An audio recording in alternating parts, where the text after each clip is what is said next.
Hi, Professor. It's Ariana. Sorry, I turned this around, but I won't be able to turn it back around to the screen, so I'm gonna have to present like this. So, my presentation is about introductions and the to be verb. So, my objective is getting students familiar with authentic language, introducing themselves in simple conversation phrases. For example, hi, my name is, and I'm good, how are you? Again, this would work into the grammatical aspects of the lesson and the target language, which in this case would be English. So the to be verb and question answer format.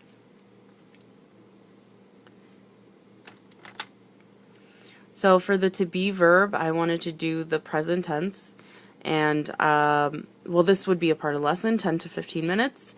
I wanted to do the basic form of it, so I am, she is, he is, it is, and so on, and then the shortened version of it.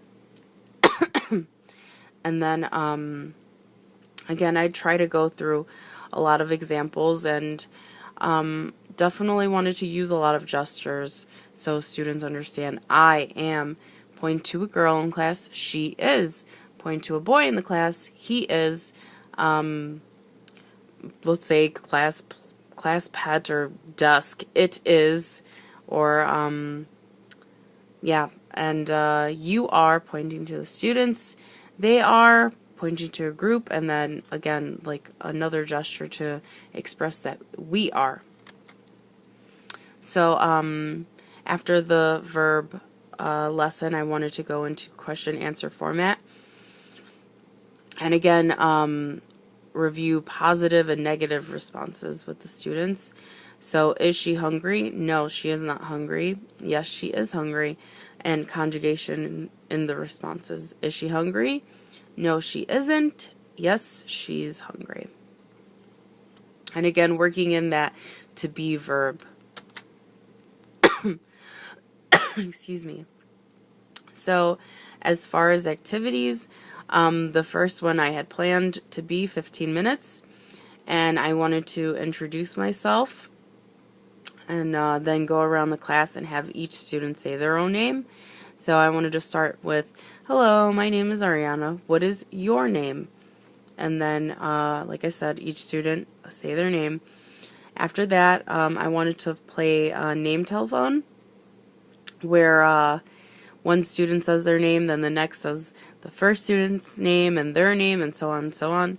So it would go something like, my name is John. The second student would say, his name is John, my name is Alex.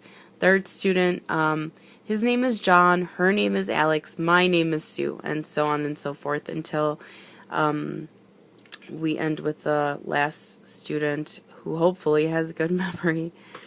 Following name telephone, I wanted to go into an interview.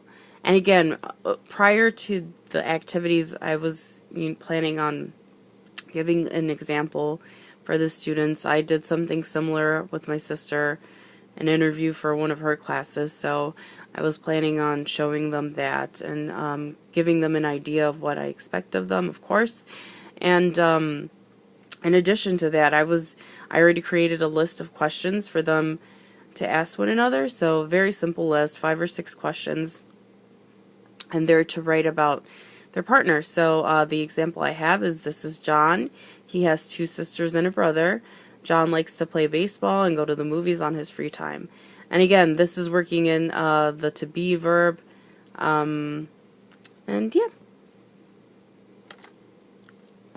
So this is the verb worksheet, very simple, goes hand in hand with the lesson. So materials, I'm sorry, this is the interview question list. So again, very simple, what is his or her name? Does he or she have any brothers or sisters? Does he or she have any pets? What do they like to do? And again, these are questions that they can answer in a negative form as well. No, he does not have any pets. He doesn't like to go to the movies on his free time, or, just any negative response they can answer. Excuse me. So as far as language domains, listening is a big one, because aside from the lesson itself, I want to present a lot of examples, and I feel like for the material that I'm covering, it's very important for the students to listen to the examples, and especially the one of my sister and myself, because she actually interviewed me, so that would be something good for them to listen to understand the process of it and the question answer form. Speaking is also a big one, because aside from their initial introductions, each student is to stand up and present their answers to the questions that they ask their classmate. And again, speaking the language will allow the students to become more comfortable with communicating in it. Excuse me. Writing is also a big part of the lesson, not only for the worksheet, but they're going to be writing out the sentences, the answers to the interview questions. And again, I'm in high hopes that they'll notice the pattern of how the words are set up and the responses to each question. So as far as the discussion of students, I feel like this lesson could work for just about any age group. I would suggest ages 8 and up, but it could probably work for even younger. I think it could be beneficial for even adults. I thought it was appropriate for beginner ELL students, a level 1 or 2. The goal of the students would be to conjugate the to be verb and correspond the correct verb with the correct format. The correct verb with the correct noun. And again, being able to answer questions using negative and positive responses. So, my assessment rubric, I wanted to focus on different aspects of the students' understanding. So, participation, of course, has the most points, and it is very significant for them to participate in order to understand the material. Pardon. I'm sorry about the brightness. There we go. Student reflecting the listening and speaking skills. Again, very important, because it helps them understand the language better, as well as the material. Second is the material itself and using the grammar terms appropriately.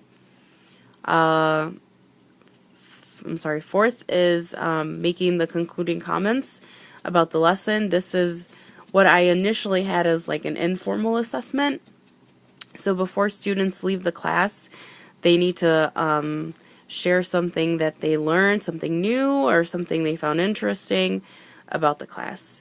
And then last, with the least points, is utterance and utterance being loud and clear, but that is also significant, because especially in a language class, because speaking loud and clear in order for us to understand exactly what you're saying, yeah, that's pretty important. And that's the end of my presentation.